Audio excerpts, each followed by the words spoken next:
Good rising, brethren. This is Big Judah coming to you guys in California. Before I begin, give all praise to the Most High, Yahweh. The acknowledgement to the earthly mother. Who is wisdom? Who is Holy Spirit? Acknowledgement to Yahweh Shai. I pray the Most High blesses this lesson this evening, gives us more knowledge and understanding of the events of the past in order to understand events that are currently happening on the earth. So we get a much better understanding of the things that are soon to come on the earth.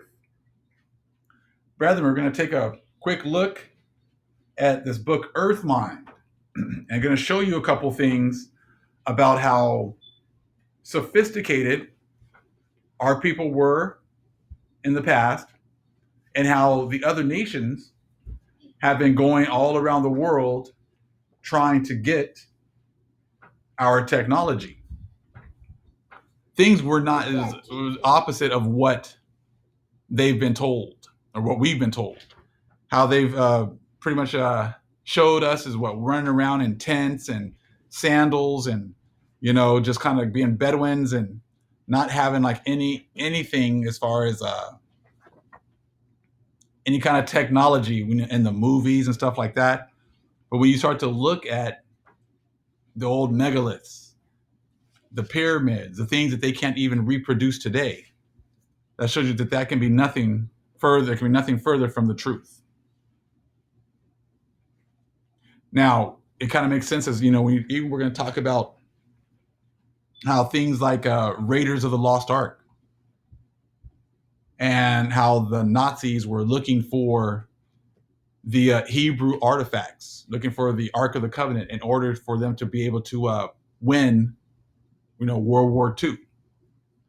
We know that they know where the power is. The power is definitely with the Most High's chosen people and with the our artifacts and the things that the Most High has empowered for our people. So now it makes sense as to why the Gentiles, even to this day, go worldwide, go all over the place, looking for our sacred sites, our artifacts. And then they make these places off limits for us. Just like half of the Grand Canyon has not been explored by the general public, by archaeologists, because I'm sure they're afraid of what will be found. There's plenty of places, I'm sure, where these sacred sites all over the world, down in South America, Mexico, Latin America, Egypt, Mesopotamia area, many places that they have taken control of and they keep our people away from. We're going to take a look here at Earth Mind. My son's going to read a little bit for us right now and to kind of show you, it's a little bit of confirmation about what we saw in the movie Raiders of the Lost Ark and how people were looking for our ley lines and and that's just stuff they're putting in books. Imagine what they haven't been putting in the books.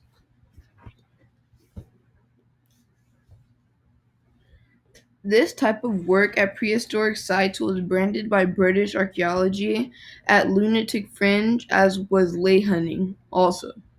Since at least the closing decades of the 19th century, it had been suggested by various researchers in Britain and continental Europe that ancient sites fell into straight lines.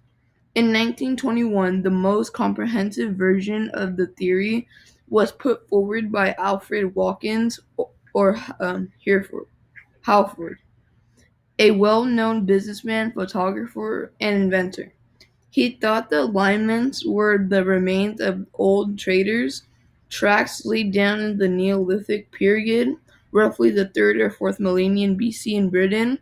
Watkins called his lines lays for a time, as he thought the Saxon word, which meant meadow, could be logically traced back to the creation of waymarked straight tracks through the prehistoric forest, causing strip clearance of land.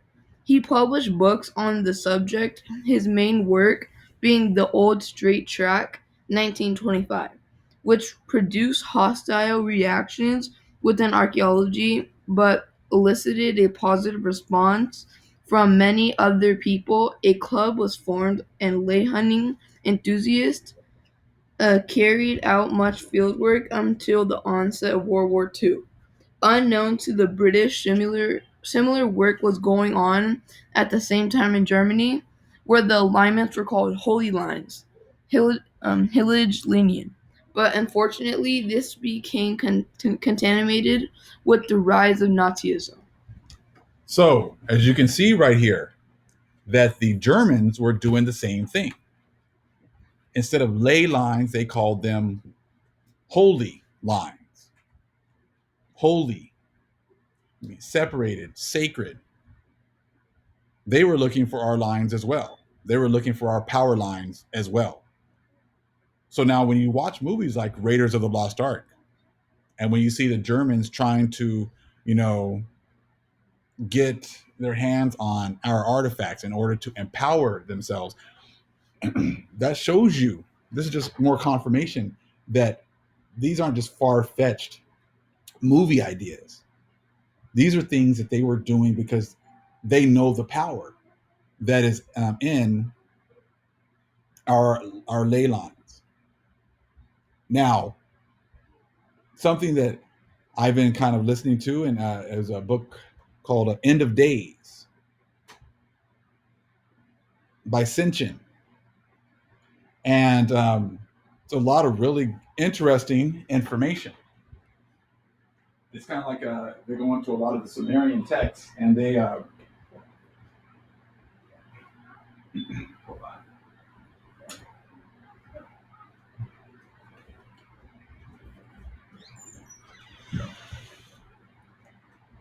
into a lot of the way we've been taught to read the scriptures. You know, here a little, there a little, and bring in puzzle pieces together. They go into a lot of Sumerian texts, and they bring a lot of the information together.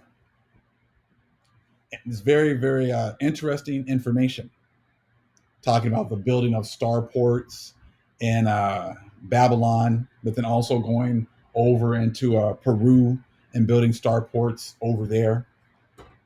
And those kind of things will let you know then that they had knowledge of the fourth part, that it wasn't brand new to the people back then, but it was presented to us as no one ever knew about the fourth part before. And we know that's not true. They know that, you know, when the lands were all divided, they knew who got what.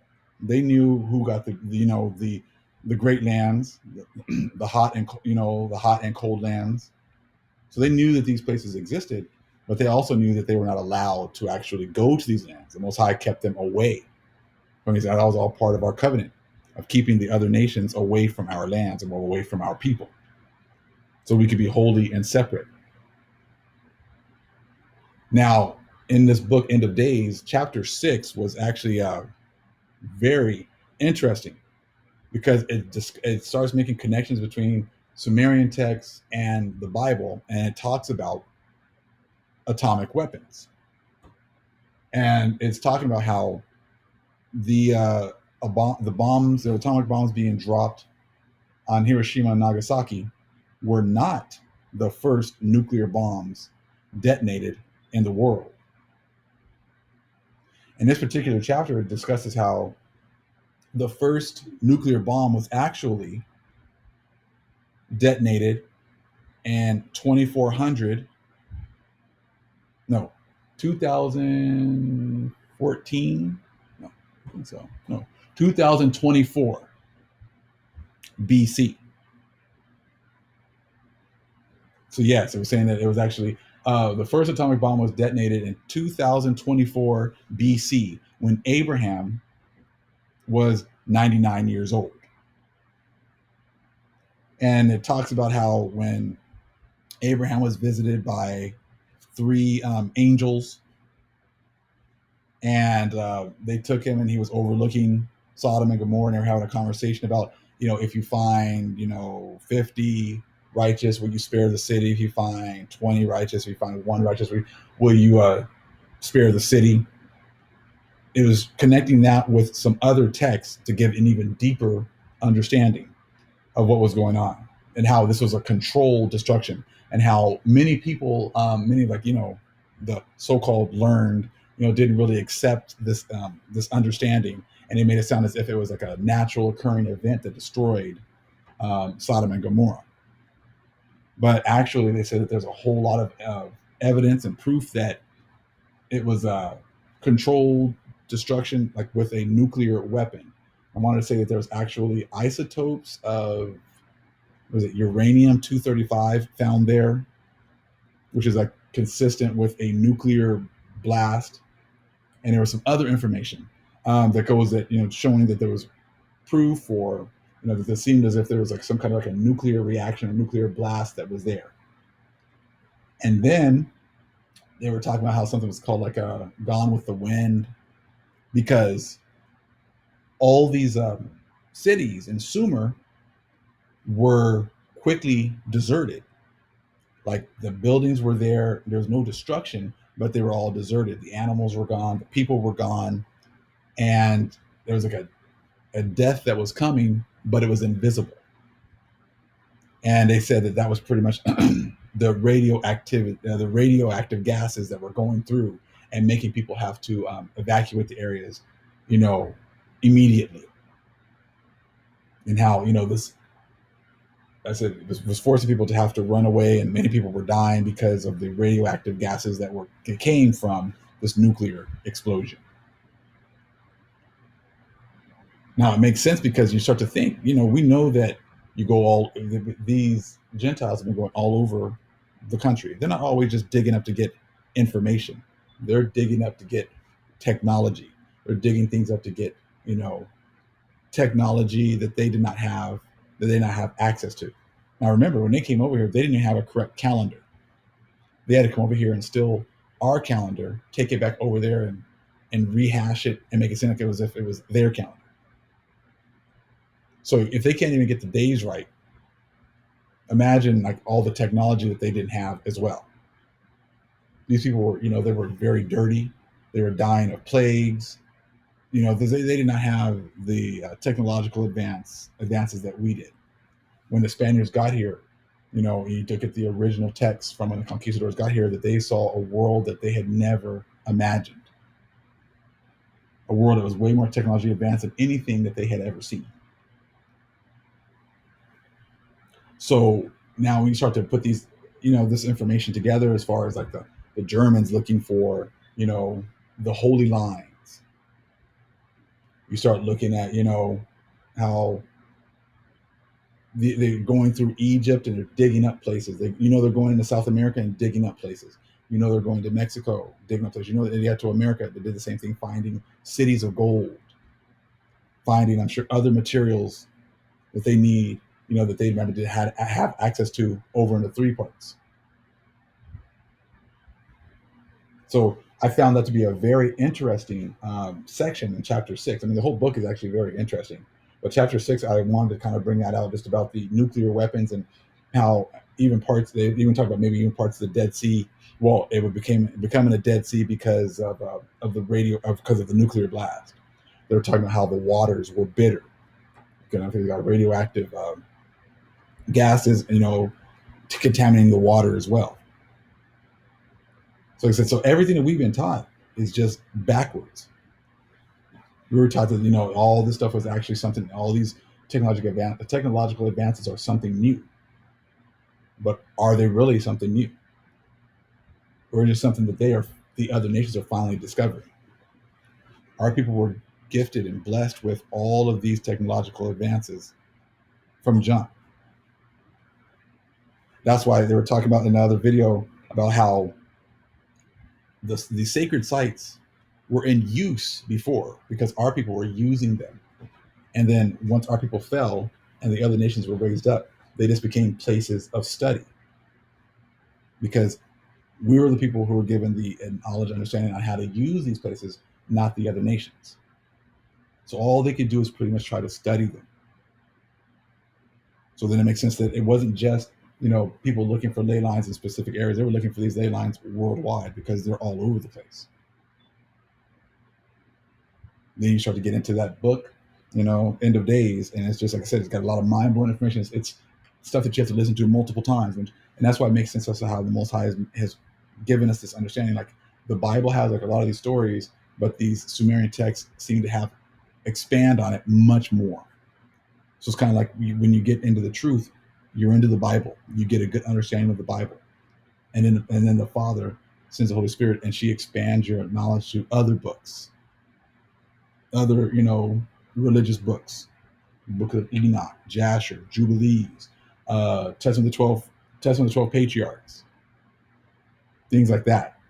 First Baruch, Second Baruch, Maccabees, First Maccabees, all the way to all these different books. And then once you get that understanding, then other historical books that maybe like they were two different authors were arguing a point, and they would write a book about one point and another arguing about another point. But all of that is actually our information. All of that is for our learning and our understanding. And then eventually we get to the point where we need to get the spiritual understanding, where we need to, hear our stories again on the right hand side in order to make those connections, in order to understand that the Most High is dealing with us in our subconscious in order to give us more understanding. And then we get this other information with these, Sumerian texts and these other texts, and then it connects with the Bible as well. It's just showing it that the Father, there's no end to the Father. There's no end to learning. There's no end to getting closer and chasing after the Father. And the other nations know this. That's why they are chasing our ley lines, chasing our sacred sites, studying them in order for them to try to tap into our technology and tap into our power. They were talking about how there was 7 of these nuclear weapons, and there's about the one that was used maybe in Sodom and Gomorrah, and then the radioactive bursts or gases. They said that they were hidden in Africa, and that only certain people knew where they were. Is that maybe what happened with America? Did they really develop these weapons, or did they find them and did they use 2 of them?